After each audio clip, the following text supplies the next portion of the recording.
Hey Zach, do you have the hiccups?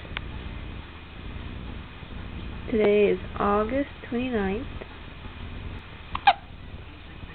so Zach's over 2 weeks old.